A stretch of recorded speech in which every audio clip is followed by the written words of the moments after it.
Bonjour à tous en ce dimanche ensoleillé, bienvenue dans une nouvelle vidéo de votre connard préféré, le connard du catch. Et aujourd'hui, comme promis, on va faire la review de Impact Wrestling Bound for Glory, le plus gros show de l'année de cette fédération. Première impression déjà, j'ai passé un bon moment ce matin en regardant le show. Et vous comprendrez pourquoi avec ce large sourire vers la fin. Et franchement, j'étais super content. J'étais super content. Mais déjà, on va dérouler toute la carte. Mais dans un premier temps, où regarder Bound for Glory? Eh bien, bonne question. Bound for Glory est disponible sur Fight TV. Je crois que c'est au même prix qu'un pay-per-view AEW, 25 euros, je crois. Et après, pour ceux qui ne veulent pas regarder sur Fight TV, il y a d'autres moyens. Donc, voilà. Alors, je n'ai pas vu le pré-show. Enfin, si, un peu en accéléré parce que j'ai eu une galère en regardant le show ce matin. De toute façon, je vais vous le dire là tout de suite après. Mais déjà, dans le pré-show, il y a eu le Media Championship match, la nouvelle ceinture, la ceinture digitale qui a été intronisée par Impact. Il y a eu un six-way match donc, qui était composé de Jordynne Grace, John Skyler, Crazy Steve, Falaba, Chelsea Green, Madison Rayne. Victoire de Jordynne Grace pour devenir la toute première championne digitale de Impact. Alors, je suis mitigé avec cette ceinture parce que on dirait que c'est une ceinture intergender. Et donc, parfois c'est cool les matchs intergender, mais un championnat digital, un titre spécialement qui réunit tous les genres, ça peut poser problème parce que là, Jordynne Grace allait gagner la ceinture. Imaginez Jordynne Grace contre Falaba pour le titre. Ça n'a aucun sens vu la corp. Pour moi, ça n'a aucun sens quand même. Ça n'a aucun sens. Ça n'aurait aucun sens. Mais ce n'est que mon avis. Donc je suis. C'est ça qui me rend un peu mitigé sur Impact. C'est Impact, ils abusent trop des matchs intergender.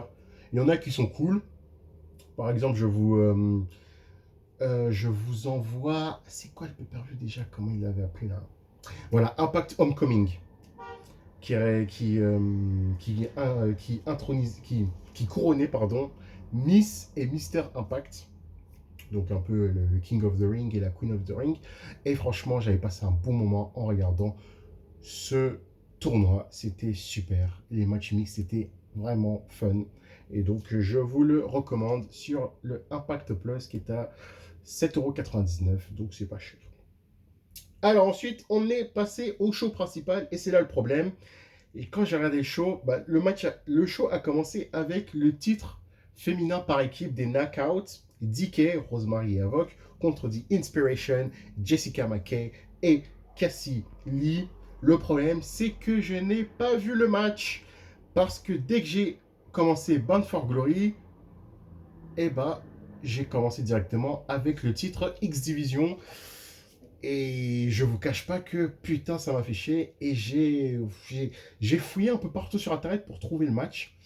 Je l'ai pas trouvé, donc j'essaierai de le revoir un peu plus tard. Mais Jessica McKay et Cassidy ont gagné et sont les nouvelles championnes de la division Impact féminine. Et en fait le problème c'est que franchement j'étais curieux de voir si elles avaient fait des progrès, les Inspiration. Et je ne les ai pas vus en action, j'ai juste vu leur entrée qui était quand même magnifique. Leur entrée magnifique qui était composée, je ne sais plus, la chanteuse qui chante leur theme song, elle était là, elle a chanté leur song et tout. Magnifique. Mais là, j'ai vu le match, rassurez-vous, le titre vacant pour le titre de la X-Division qui a été relâché le mois dernier par Josh Alexander. Triple Straight match, Steve McLean contre El Fantasmo, contre Trey Miguel. Match super rythmé, bien. Chacun a eu ses spots. Et le match s'est fini par une victoire de Trey Miguel. Et Trey Miguel, je l'adore. Et voilà l'exemple que WWE doit prendre sur Impact par rapport à Ricochet. Trey Miguel ressemble à Ricochet comme deux gouttes d'eau presque. Et WWE doit traiter Ricochet dans le roster principal, comme Impact est en train de traiter Trey Miguel.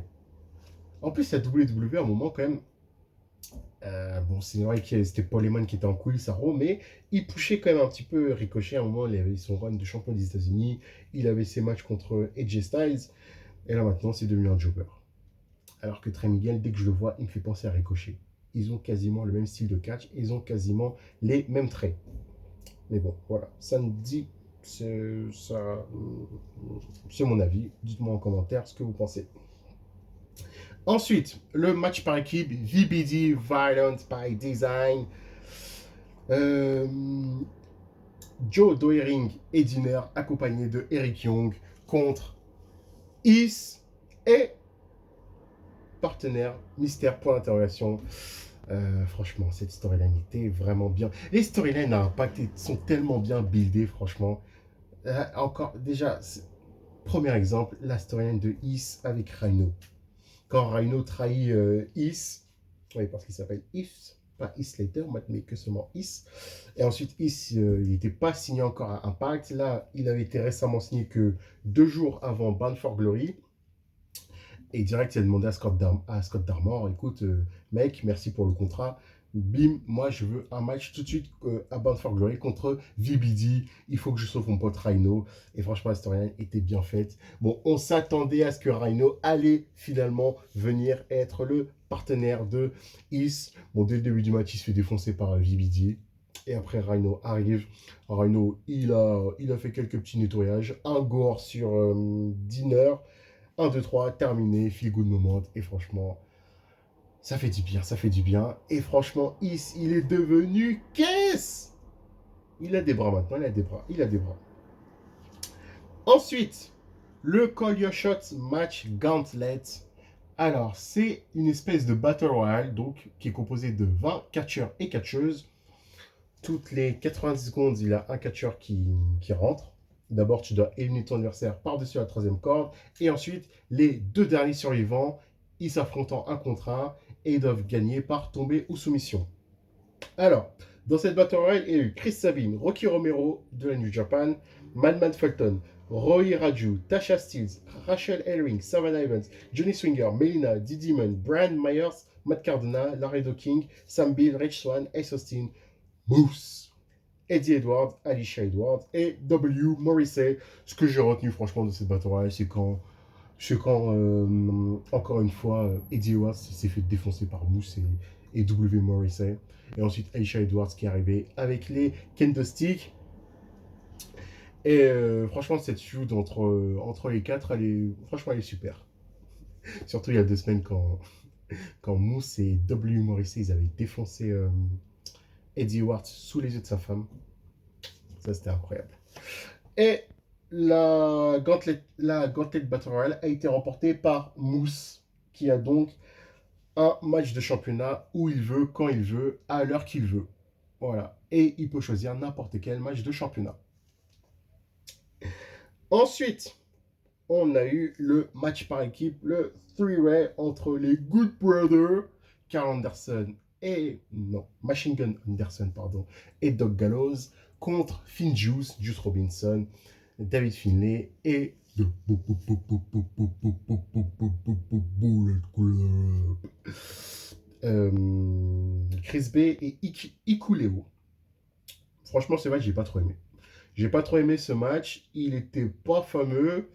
Et je vous cache pas que je suis un peu endormi pendant le match. Et je suis tombé sur la fin quand Carl Anderson fait le blind tag et il vole la victoire. Victoire des Good Brothers qui sont toujours champions par équipe. Et là, ensuite, là, on est passé au next level. Et là, on est passé au match que j'attendais depuis Empower, NWA Empower du mois d'août. Diona Purrazzo contre Mickie James pour le titre des Knockouts. C'était super! C'était super! Le match était incroyable.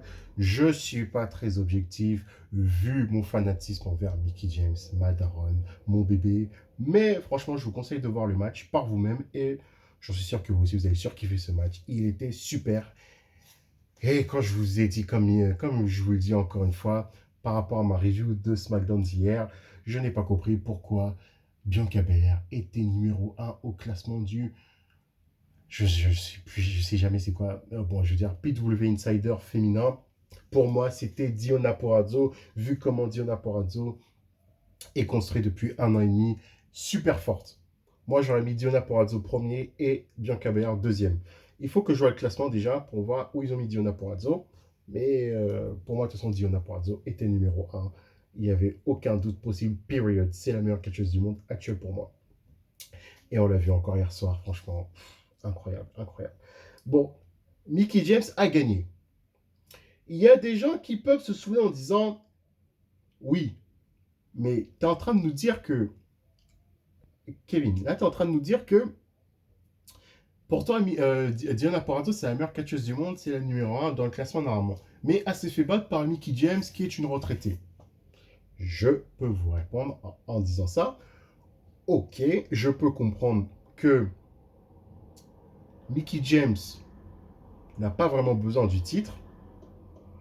Mais Diona Porrazzo, franchement, vu comment elle a été construite hyper forte, comme la boss finale du game, parce que je vous rappelle franchement les cadavres qu'elle a eu pendant presque 1 an dans la division des knockouts. Jordan Grace, en plus elle a battu DOG, ODB, Jazz, ouf, putain, je te remercie, Jazz, Tyler Wilde, Madison Rain. Déjà à son actif, déjà, et après elle avait nettoyé quasiment toute la division actuelle féminine. Ah, les gars, franchement, Diona Porrazzo, elle pouvait se permettre de perdre le titre contre Mickie James. Et vu comment la storyline avait été construite depuis, comme je vous dis, le mois d'août, c'est logique que Mickie James gagne. Vous vous rendez compte que quand même, il y a 3 semaines, Diona Porrazzo, elle s'est déplacée jusqu'à chez Mickie James dans son ranch. Et elle a fait la misère. Elles sont battues dans son... Comment on appelle ça là? Ouais, dans son ranch, là, où il y a des chevaux, où il y a ses chevaux et tout. Come on, man. Mickie James a gagné. Mickie James a gagné avec un tornado DDT. Et franchement, dès que l'arbitre a compté jusqu'à 3, je vous cache pas que quand même là, mon cœur, il a battu fort. Il a battu très très fort quand même, hein. Franchement, j'étais ému. J'étais ému. Et franchement, on s'attend à une suite brillante de la part de Mickie James. Et ensuite, le titre de Impact qui est défendu par Christian Cage contre Josh Alexander. Encore un excellent match. Un main event qui conclut un bon show.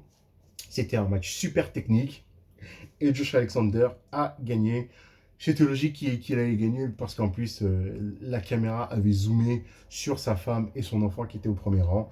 Donc, il a gagné avec un angle lock, super bien exécuté, angle lock. Ensuite, il y a un moment, il a même écrasé la main de Christian.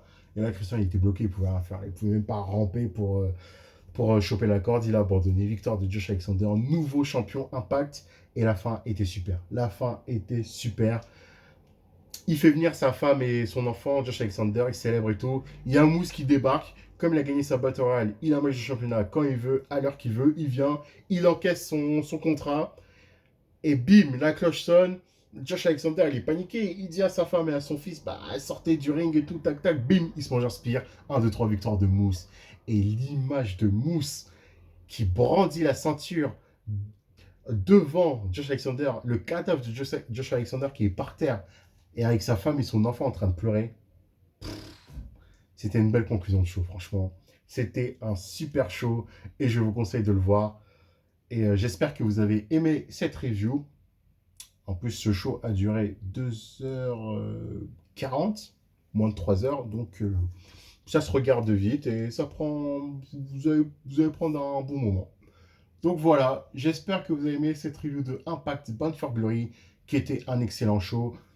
Comme d'habitude, les gars, s'il vous plaît, regardez la vidéo en entier, commentez, partagez, mettez des likes et faites tourner la passion auprès de tous les fans de catch qui aiment le catch, qui aiment la discipline comme moi. Je vous dis à une prochaine pour une review. C'était le Connard du Catch. Allez, salut à tous et bon dimanche.